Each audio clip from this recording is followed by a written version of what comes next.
আজকে main topic কর্ণাটকের যুদ্ধ। তো কর্ণাটকে তিনটে টোটাল যুদ্ধ হয়েছিল। 1746 থেকে 48 খ্রিস্টাব্দে একটা যুদ্ধ, কর্ণাটকের ইঙ্গ ফরাসি যুদ্ধ যেটা 1749 থেকে 54 খ্রিস্টাব্দ, আরেকটা যেটা ইঙ্গ ফরাসি 1756 থেকে 63 খ্রিস্টাব্দ। এবার যদি এখানে ম্যান ক্যারেক্টার বলা হয়, ম্যান ক্যারেক্টারের মধ্যে আছে হায়দ্রাবাদ, কর্ণাটক, এবং এই হায়দ্রাবাদ আর কর্ণাটকের সিংহাসনে কে বসবে তা নিয়ে কিন্তু ইংল্যান্ড আর ফ্রান্সের মধ্যে যুদ্ধ বাঁধবে। তো এগুলো হচ্ছে ম্যান ক্যারেক্টার, ম্যান কনসেপ্ট। দেন কর্ণাটক আর হায়দ্রাবাদ। কর্ণাটকের নবাব ছিলেন দোস্ত আলী। এবার দোস্ত আলীর উত্তরাধিকার সূত্রে দোস্ত আলীর পরে কর্ণাটকের নবাব কার হওয়া উচিত? তার জামাতা চাঁদা সাহেবের বসার কথা। কিন্তু যেহেতু কর্ণাটকটা হায়দ্রাবাদের অধীনস্থ একটা এরা ছিল, হায়দ্রাবাদের অধীনস্থ একটা রাজ্য ছিল, দ্যাটস ওয়াই হায়দ্রাবাদের নিজাম চাঁদা সাহেবের জায়গায় সেখানে কিন্তু নিজের পছন্দ মতো আনোয়ার উদ্দিনকে বসাচ্ছে, ফলে চাঁদা সাহেব অবভিয়াসলি ক্ষুব্ধ হবে। এবার যদি বলা হয় হায়দ্রাবাদটা, তাহলে কি? হায়দ্রাবাদ হচ্ছে মুঘল সাম্রাজ্য যখন দুর্বল হয়ে যায় তখন বিভিন্ন আঞ্চলিক শক্তির উত্থান ঘটে। সে আঞ্চলিক বিভিন্ন শক্তিগুলোর মধ্যে হায়দ্রাবাদ হলো একটা শক্তি, আঞ্চলিক শক্তি। আচ্ছা, তার আগে পেছনে কিছু থিওরি আমরা জেনে নিই। তো ফার্স্ট যেটা, ভাস্কো দা গামা কিন্তু ভারতে প্রথম এসেছিলেন জাহাজে করে, এবং ভারতে আসার পথ কিন্তু উনিই আবিষ্কার করেছিলেন বলতে পারো। এবং সেই পথ যখন আবিষ্কার হয়ে গেল ভাস্কো দা গামার পরে বিভিন্ন ইউরোপীয় শক্তিরা আসতে থাকে। দ্যাটস ফর এক্সাম্পল যেমন ইংল্যান্ড, ফ্রান্স, ডাচ, এরা কিন্তু পরপর পিডিভিএফ এটা ট্রিক্স করেছিলাম। তো ইংল্যান্ড এবং ফ্রান্স এরা মাঝে মাঝে কিন্তু ঝামেলা লাগতো, এদের মধ্যে ঝামেলা চলতেই থাকতো।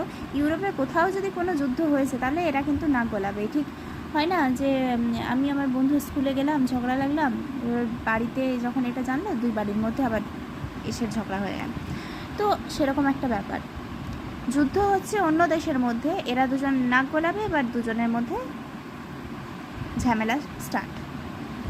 তো ইংল্যান্ড এবং ফ্রান্স এরা কিন্তু রাজনৈতিক ক্ষমতা দখল করতে চায়। যেখানে যেখানে রাজনৈতিক ক্ষমতা দখল করতে চায় সেখানে কিন্তু আসনে বসে আছে কে? হায়দ্রাবাদ এবং কর্ণাটক। এই ইংল্যান্ড এবং ফ্রান্স প্রথমে হায়দ্রাবাদ ও কর্ণাটককে সাপোর্ট করেছিল। ইংল্যান্ড হচ্ছে হায়দ্রাবাদ আর ফ্রান্স হচ্ছে কর্ণাটককে সাপোর্ট করেছিল। হায়দ্রাবাদ ও কর্ণাটক তো খুব খুশি, এরা ভাবছে আমাদের সাপোর্ট করছে। তারপর আস্তে আস্তে ইংল্যান্ড সব কিছু কিন্তু দখল করে নেবে।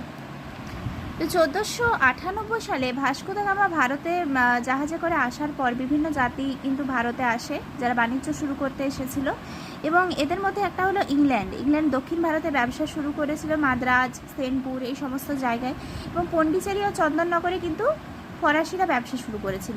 এবার বাণিজ্য এবং আধিপত্য বিস্তারের লক্ষ্যে ইংল্যান্ড ও ফরাসি সর্বদাই মানে এদের মধ্যে প্রায়শই যুদ্ধ লেগেই থাকতো বাণিজ্যের লক্ষ্যে। ফরাসি আর ইংল্যান্ড মানে সাপে নেউলে সম্পর্ক। ফ্রান্স বলে আমি বেশি সাম্রাজ্য বিস্তার করবো, তো ইংল্যান্ড বলে না আমি। ফ্রান্স বলে আমার এই জায়গাটা, তো ইংল্যান্ড বলে না এই জায়গাটা আমার। তো এরকম একটা ঝামেলা লেগেই থাকতো। এবার ইন্ট্রোডাকশন যদি দেখি, মোগল সম্রাট ঔরঙ্গজেবের মৃত্যুর পরে দাক্ষিণাত্য কর্ণাটক ও হায়দ্রাবাদ স্বাধীন রাজ্যরূপে আত্মপ্রকাশ করে। মুঘল সম্রাট ঔরঙ্গজেব মানে কর্ণাটক যেটা, কর্ণাটক কিন্তু ফার্স্ট হায়দ্রাবাদের অধীনেই ছিল, তারপরে কিন্তু দুটোই একটা স্বাধীন রাজ্যরূপে আত্মপ্রকাশ করে। কর্ণাটক আইনগতভাবে হায়দ্রাবাদের অধীনে থাকলেও স্বাধীনভাবে ক্ষমতা বিস্তার করে। এবার এই যে কর্ণাটকের নবাব ছিলেন দোস্ত আলী, মুঘল সম্রাট একজন, তারপরে মুঘল সম্রাটের আন্ডারে কর্ণাটক, হায়দ্রাবাদ এগুলো ছিল। এবার কর্ণাটকের নবাব তখন ছিল কিন্তু দোস্ত আলী। ইনি স্বাধীনভাবে শাসন করেছে, দোস্ত আলী কিন্তু কর্ণাটকে স্বাধীনভাবে শাসন করেছে। ইনি যখন মারা গেল এনার জামাতা চাঁদা সাহেবের সিংহাসনে বসার কথা ছিল, কিন্তু সেখানে যেহেতু মানে কর্ণাটক হায়দ্রাবাদের অধীনস্থ একটা রাজ্য ছিল, সেখানে কি করছে হায়দ্রাবাদের যে নিজাম তিনি আনোয়ার উদ্দিনকে কর্ণাটকের সিংহাসনে বসিয়ে দেন। ফলে চাঁদা সাহেব কিন্তু শিওর রাগ তো হবেই, প্রচণ্ড ক্ষুব্ধ হয়ে যায়। এবার 1740 খ্রিস্টাব্দে ইউরোপে অস্ট্রিয়ার উত্তরাধিকারের জন্য যখন ঝামেলা শুরু হচ্ছে, তা দেখে ফ্রান্স আর ইংল্যান্ডের মধ্যে আবার ঝামেলা লেগে যায়। ওই হয় না পাড়ার কাকিমাগুলো যেভাবে লাগে। এবার ঝামেলার কারণ যদি বলতে যাও তাহলে সেক্ষেত্রে ইংরেজ সেনাপতি কমান্ডো পান্ডে ফরাসি জাহাজ লুণ্ঠন করলে বা দখল করলে, ফরাসি এবং ফরাসি শাসক ডুপ্লে ইংরেজদের বাণিজ্য কেন্দ্র মাদ্রাজ দখল করে নেয়। মানে ইংরেজ সেনাপতি কমান্ডো পান্ডে কিন্তু ফরাসি জাহাজ দখল করে নিচ্ছে, তখন ফরাসি শাসক ডুপ্লে কী করছে, ইংরেজদের যে বাণিজ্য কেন্দ্র মাদ্রাজকে দখল করে নেয়। এবার অস্ট্রিয়ার সিংহাসনে কে বসবে তা নিয়ে ইংরেজ ও ফ্রান্সের মধ্যে আবারও ঝামেলা চলতে থাকে। সেখানে ইংরেজরা হেরে যাচ্ছে। এবার সেন্ট থমের যুদ্ধের ফলে ইংরেজরা কর্ণাটকের কাছে সাহায্য পাওয়ার জন্য যায়। এবার আনোয়ার উদ্দিনকে বলছে, স্যার প্লিজ হেল্প মি। এবার এই যে আনোয়ার উদ্দিন কিন্তু ইংরেজদের 10,000 সৈন্য দিয়ে সাহায্য করছে সেন্ট থমের যুদ্ধের পরে, অ্যাকচুয়ালি যুদ্ধের সময়। তো ফ্রান্সকে যাতে হারাতে পারে সেই জন্য আনোয়ার উদ্দিনের কাছে যখন ইংরেজরা যাচ্ছে, ইংরেজদেরকে কিন্তু আনোয়ার উদ্দিন 10,000 সৈন্য দিয়ে সাহায্য করছে। তখন ইংরেজ প্লাস কর্ণাটক এরা কিন্তু ফ্রেন্ড হয়ে যায়। তো ইংরেজ এবং কর্ণাটক এরা কিন্তু ফ্রেন্ড হয়ে যায়। এবার তখন ফ্রান্স এতটাই শক্তিশালী ছিল যে তার 900 জন সৈন্য দিয়ে ইংল্যান্ড প্লাস এই যে কর্ণাটকের যে 10,000 জন সৈন্য দিয়েছিল, ইংল্যান্ডের তো সৈন্য ছিল প্লাস কর্ণাটকের যে 10,000 সৈন্য দিয়ে ইংল্যান্ডকে হেল্প করেছিল, সেই ইংল্যান্ডের সৈন্য আর কর্ণাটকের সৈন্য এই দুজনের সৈন্যকে কিন্তু ফ্রান্স তার 900 জন সৈন্য দিয়ে কিন্তু হারিয়ে দিচ্ছে। যেখানে ইংল্যান্ড আর কর্ণাটক টোটাল 10,000 সৈন্য, পরে ইংল্যান্ড আর কর্ণাটকের যৌথ বাহিনীকে কিন্তু ফরাসিরা তার 900 জন সৈন্য দিয়ে কিন্তু হারিয়ে দিচ্ছে। এরপর ওপর থেকে অর্ডার আসে যে তোমরা তোমাদের যুদ্ধ থামিয়ে না, এভাবে কিন্তু প্রথম কর্ণাটকের যুদ্ধ থেমে যায়। যদি আরও ডিটেলসে হয় তাহলে সেক্ষেত্রে কিন্তু অস্ট্রিয়ার যুদ্ধকে দেখে তো ইংরেজ আর ফ্রান্সের মধ্যে একটা যুদ্ধ চলেছিল। এবার অস্ট্রিয়ার যখন ঝামেলা থেমে যায়, অস্ট্রিয়ার তখন একটা সন্ধি স্বাক্ষরিত, আইলাস অ্যাপেলে সন্ধি স্বাক্ষরিত হচ্ছে, তখন ওদের ঝামেলা যখন থেমে যাচ্ছে, এদিকে কর্ণাটকের যুদ্ধ 1746 থেকে 48 খ্রিস্টাব্দ এটাও কিন্তু থেমে যাচ্ছে। এবার এখানে তো আগে দেখলাম ইংরেজরা হেরে যায়। এবার ইংরেজরা হারার পরে অ্যাকচুয়ালি এটা উপর থেকেই অর্ডার আছে যে অস্ট্রিয়া থেমে যাচ্ছে, তোমরা কেন এখনও থামতে পারছো না, যুদ্ধ কেন চালিয়ে যাচ্ছ, বেকার। তো উপর থেকে অর্ডার আসার পরে কিন্তু এই যুদ্ধ কেন থেমে যায়। বা ইংরেজরা তো এখানে হেরে যাচ্ছে, হেরে যাওয়ার পরে অ্যাক্সিলাস অ্যাপেলের সন্ধি স্বাক্ষরিত করছে ফরাসিদের সাথে 1748 খ্রিস্টাব্দে সেনাপতি ডুপ্লে। ওকে, এবার দ্বিতীয় কর্ণাটক যুদ্ধ যেটা হয়েছিল 1749 থেকে 54 খ্রিস্টাব্দ। প্রথম ইঙ্গো ফরাসি যুদ্ধে ফরাসিরা জেতার পরে তারা সাম্রাজ্য বিস্তারের স্বপ্ন দেখতে থাকে। প্রথম তো জিতলো কারা, ফরাসিরা। এবার যখনই এরা জিতে আছে এরা ভাবছে যে আমরা এত তো সাম্রাজ্য বিস্তার করব।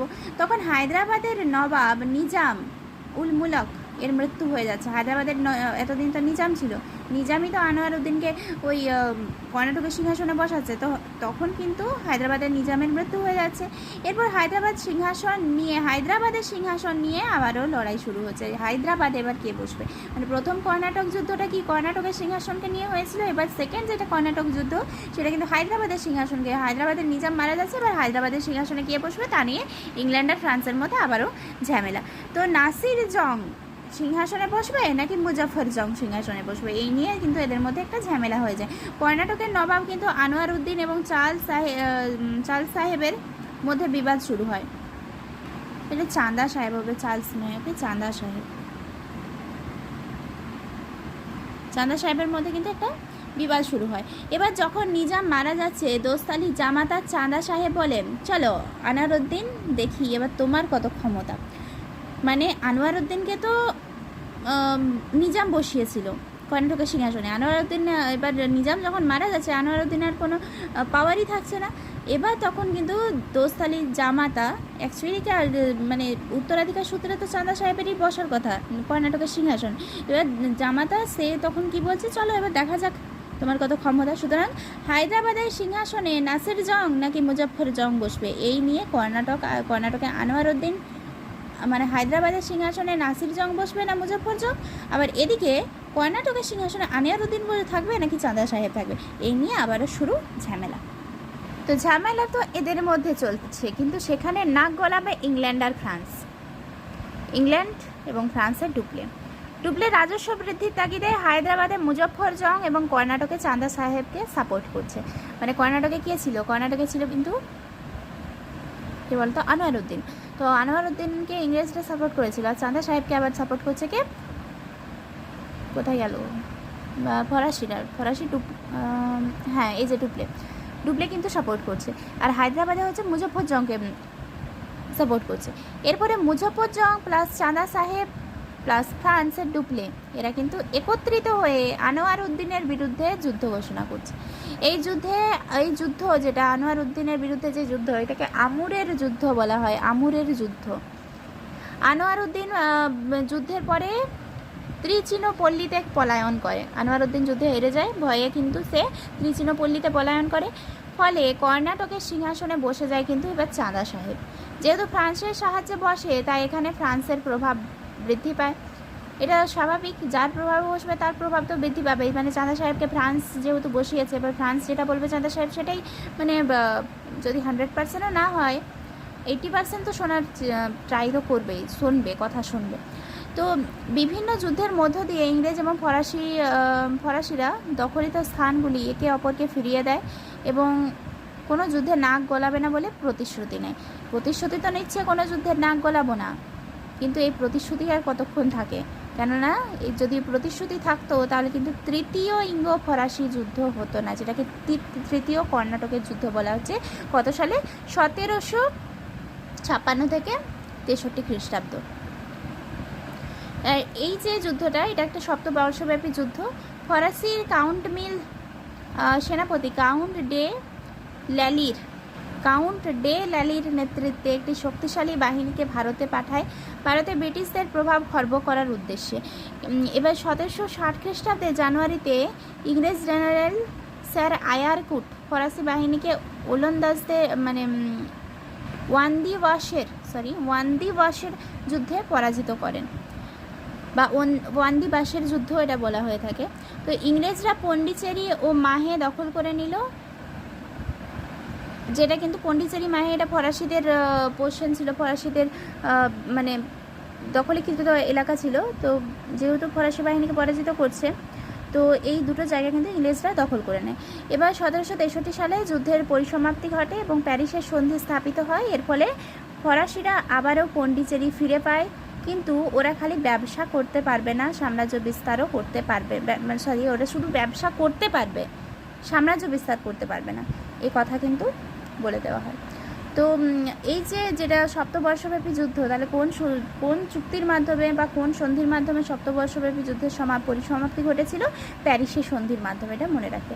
তো এই ছিল আজকের ভিডিও, ইঙ্গো ফরাসি যুদ্ধ বা ইঙ্গো কর্ণাটকের যুদ্ধ যেটাকে বলছি আমরা। 3টে হয়েছিল এবং 3টে কীভাবে হয়েছিল, কী কারণে হয়েছিল এবং কারা জিতেছিল, পুরো হিস্ট্রিটা কিন্তু আজকে আমরা আলোচনা করলাম। পরবর্তী ভিডিওতে কিন্তু ইঙ্গো মহীশূর যুদ্ধ সম্বন্ধে আলোচনা করব। ওকে, থ্যাংক ইউ।